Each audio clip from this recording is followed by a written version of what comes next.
나는 내 머릿속에 떠오르는 모든 생각을 존중하려 한다. 하지만 모든 생각을 다 붙잡고 존중하다 보면 그 생각에 딸려오는 수많은 가지 같은 생각들을 도무지 잘라내지 못하게 된다.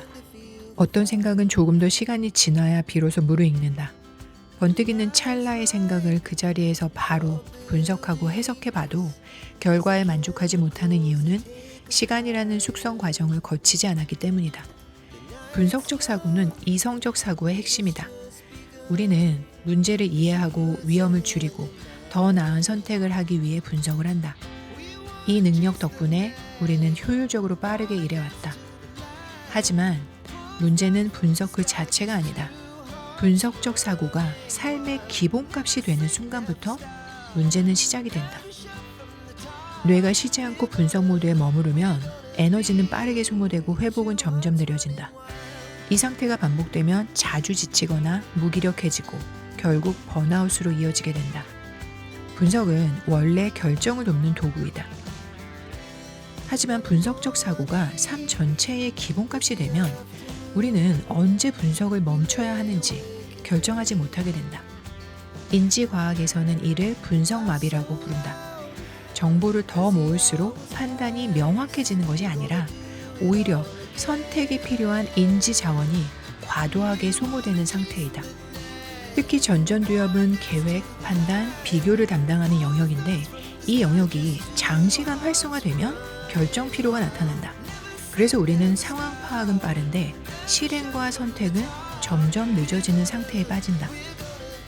분석적 사고가 기본값이 되면 감정마저도 경험이 아니라 정보로 처리가 된다. 이건 분명 불안이야. 이건 피로 때문일 거야. 이건 호르몬 영향일 수도 있어. 이런 해석 자체가 틀린 것은 아니다. 문제는 느끼기도 전에 해석이 먼저 개입된다는 점이다. 신경과학적으로 감정은 변형계에서 먼저 발생을 하고 그 이후에 전전두엽이 의미를 붙인다. 그런데 해석이 먼저 빠르게 개입이 되면 감정은 충분히 처리되지 못한 채 억제되거나 건너뛰어진다. 이 과정이 반복이 되면 감정 회복 속도는 느려지고 몸은 계속 긴장 상태에 머무르게 된다. 분석은 실수를 줄이기 위해 발전한 사고방식이다. 하지만 이것이 삶의 기본값이 되면 불완전함 자체를 위협으로 인식하게 된다. 틀릴까봐 전전긍긍하고 번아웃이 올 때까지 완벽을 추구하는 상태 말이다. 뇌는 예측 불가능성을 스트레스로 받아들인다. 분석형 사고가 강한 사람일수록 틀릴 가능성을 위험으로 과대 해석하는 경향이 있다. 그 결과 안전한 선택만 반복을 하거나 준비가 완벽해질 때까지 시작을 미루게 된다.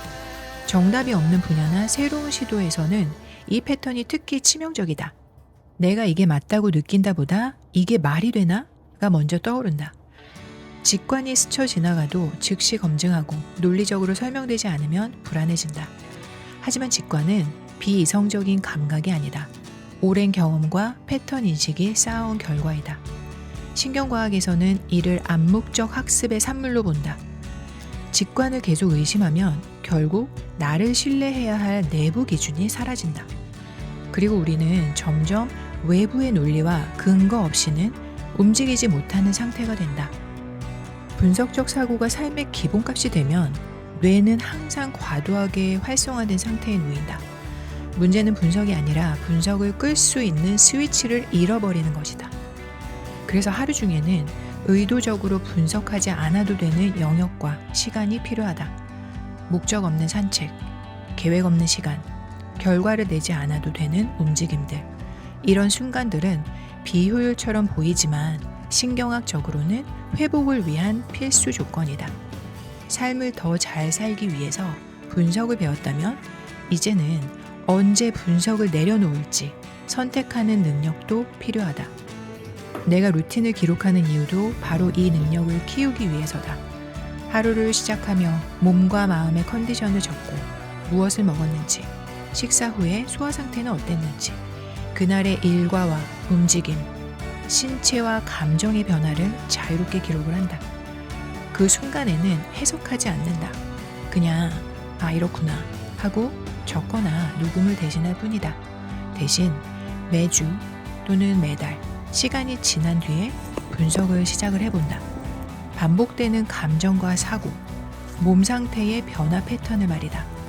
이 루틴 기록은 나를 관리하기 위한 방식이라기보다 내가 나를 신뢰하고 나를 알아가기 위한 과정이다. 실제로 식단처럼 일상적인 결정부터 일과 삶의 방향에 대한 선택까지 이 방식은 지금도 계속 이어지고 있다. 매 순간 생각에 꼬리를 무는 습관을 가진 분들과 이 영상을 함께 나누고 싶습니다.